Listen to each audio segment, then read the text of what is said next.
To the powers that be. You should be very nervous about some of the lies you've told because it appears the universe is about to snitch on you. For the rest of us, we should not be afraid. There's no such thing as doomsday. It's possible that nothing at all is going to happen, and if some great event does occur, I believe it'll be merely the next round in a cycle that left people alive all over the globe last time to write it down for us. The floods, quakes, sights in the sky. You deserve to know exactly where I stand on what's happening to our world, but first a bit of background. We prefer electric universe theories to those of mainstream science, as a complement as much as a replacement. The work of the Thunderbolts Project is unparalleled here, and if you ask me, I'll take guys like Nikola Tesla and Ed Leeds-Sconin over Stephen Hawking all day. Now, many people blame our changing planet on weather modification. Take wave propagation. There's no hydraulics at work here. They are just pulsing 0.6 Hz through the water in a manner that creates standing waves where the waveform reinforces itself. This is pretty low frequency, and low frequencies tend to work well on water, much better than high frequencies. We need to remember that. There are low frequency stations positioned all across the country, all across the globe actually. Some believe they are creating bad weather. I believe if anything they're trying to mitigate a natural event I'm going to show you momentarily. Still, not a good idea to play God. These local stations must be wholly separated from bigger ones like Arecibo, which I'm pretty sure is the cause of just about every tropical storm turning north into the Atlantic these days. Separate those even further from the ionospheric heaters of the auroral electrojet, like HAARP. Again, playing God, not good. The true purpose of it is a conspiracy topic, but its ability to expand and spread the ionosphere has my attention. It's got significant implications for mitigating damage from solar events that would juice the electrojet enough to cause critical inductions that would destroy the grid. FYI, HAARP's high frequency cannot zap you or create rings on radar. That's the local VLFs. These are the ways it is able to heat the ionosphere, and it is modestly steerable in these fashions here. To save us both some time, I'll summarize my take on the macro causation of our changing world, as seen in the video Electromagnetic Event, Magnetic Pole Shift Could Be in Progress. This is on the solar system level, and when you see what's happening across our system, it's tough to think humans are responsible. The sun's having an interesting cycle, but we will come back to that. Venus has showed signs of slowed rotation and is brighter than any of us have ever seen it. There's evidence of recent significant seismic activity on both the Moon and Mars. Jupiter's red spot is dying as Red Junior takes form. It's bright as well, and hopefully you remember the flash. Saturn slows as well and has a new megastorm along with cloud anomalies on its moons. We noticed auroras on Uranus for the first time, and then there's the massive ENA ribbon, bombarding the system with strange particles and turning the solar wind back around into the inner system. It runs perfectly perpendicular to the galactic magnetic field.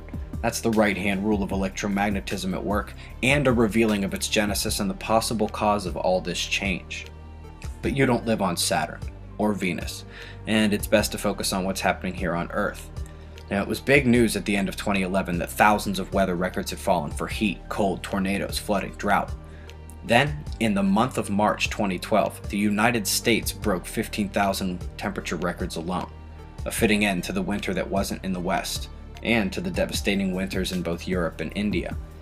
More drought records in the US this year, flooding records across Southeast Asia and Indonesia, a frightening 4 super typhoons so far, record low Arctic ice, record high in the Antarctic. June marked the warmest 12 months on record, July followed as the warmest month on record, and those are all expected to fall again.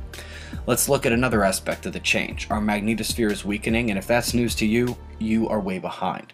Weakening to the point of developing breaches, large holes in our would-be shield. Our field is failing fast, and it's tough to say it's not connected to the polar shift that absolutely is occurring. NASA gave us this article in 2003 showing how our stationary North Pole began trekking north at rates appear to be doubling in distance over time, then doubling in distance over half the time, to the point where scientists the world over were forced to acknowledge a true polar wander. In 2011, we found out that 2010 measurements saw a non-static pole location, traversing 40 miles a year or about 575 feet a day, or at least it was in 2010. The officials have been nice enough to chart this here, along with the movement in the geomagnetic pole. Neither of those is the geographic pole, by the way. They've also been kind enough to do the same for the South Pole, coming up from under south of Australia there. Here they are together, so you can see them moving in generally the same direction. We can also see the strength of our shield plummeting over the last 400 years. The third and primary concern I have lies in our collapsing atmosphere. Yeah, I'm worried about a mega solar flare, but my concerns go both ways. We expect a collapse during solar minimum, but not this much. And I will take a hard line against this article favoring human CO2 emissions as the cause of collapse. I thought heat expanded things. Oh well.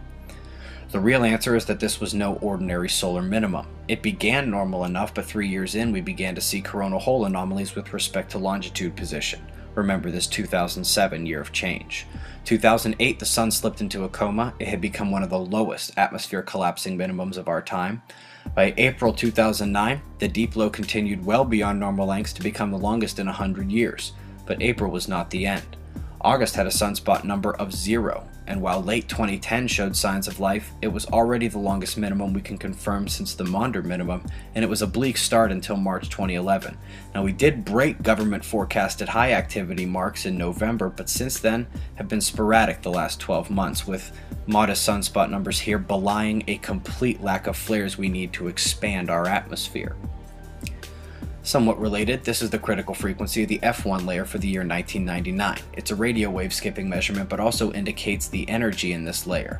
It goes up slightly as expected, last solar maximum, back down solar minimum, 2005, 2006, breaking quickly to all that remains of Climate Logic. You might remember this website was taken offline less than 24 hours after I showed the correlation between their water temperature anomaly deviating from normal cycles to the deviation via over-ionization witnessed in the F1 layer beginning in 2007. And as you can see, we are seriously out of control. Interesting to see what comes next. Below the F layer, the D layer is showing signs of change as well. Noctilucent clouds are a rare Arctic phenomenon, or at least they were. They already have no explanation for how the water gets multiples of heights in excess of cirrus clouds atop the ozone where water is not supposed to rise. But they have recently exploded across the globe, along with an admitted baffling of the experts on that one too. Even lower, a brand new type of cloud has been observed and characterized by its low, hanging, wavy underside. Probably been a minute since we saw two brand new types of clouds atop our heads. But what about below our feet? I could spend an hour on this, but we can focus on a few things, like methane releases, groundwater pollution, or any of the things found in the Louisiana sinkhole, which now spans 4 acres. Do you remember this rookie buoy? The buoys flanking the flashing one have shown seafloor anomalies over the last 3 years, and I'm guessing that's why the central one got the job this year. It started this May, and for months we saw nothing until sporadic plunges in depth. Since the water didn't get sucked down and stay there, this means the seafloor is rising. Happened again October 15th, bringing the total rise to near 450 meters, or just short of 1,500 feet in the last 75 days. Tough to imagine that that is not related to this. That buoy sits on the doorstep of a region rocked by double 8-point quakes this April 11th. It is now confirmed that the fault lines were devastated, the crust has begun to break up, that can't be stopped and it will spread.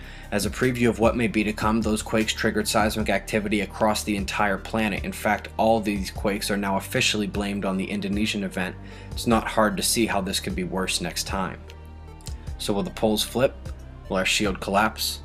Will our weather get weirder, the ground wobble, and our skies juice to the breaking point? This may all reverse and go back to normal tomorrow. You don't know. Welcome to the waiting game. You won't be waiting alone, but you will likely be waiting well beyond December 21st, so while we wait and watch for the solar kill shot, let's not forget what's quickly becoming recognized as possibly the greatest celestial sight of our lives to come. The comet you see approaching is deceptively far away here due to the angle, zooming out and tilting to look directly down from above the North Pole. It is out here near Jupiter right now. It is also on a substantially inclined ecliptic coming in from the north. If you have not guessed, this is Comet S1 ISON, predicted by some to be half as bright as the Sun in November of 2013. As we whip our diagram back around, I have no idea if it will be that big, but if it's anything of note, we will have a Sirius show 2 months earlier in September. If you tilt so Earth's orbit is flat, we see the position of the comet and Mars in relation to the Sun. Using Stellarium, we can see what our morning view will be like in September of 2013. It has this comet at very low brightness, so the marker will have to do. Moving ahead day by day, they appear to move as one. It's just the angles of approach. I'll adjust here for consistency, here and there. As we go into October, imagine the Kachina fervor as a bright blue comet approaches the red planet, only to dance together for weeks on end. It's not until November that she pulls away, And we'll jump to the 22nd here, where it's set to conjoin Mercury and Saturn before slingshotting around the Sun. It may be bright as a star, may break into a million pieces. As of this video, mid-October, we still don't know the size and we're not too sure of its trajectory. It is what it is. Now, if you have a brain and a pulse, you should recognize the connections here, and also that I've told you a lot of stuff without really giving you any clue of what's going to happen. It's because I don't know.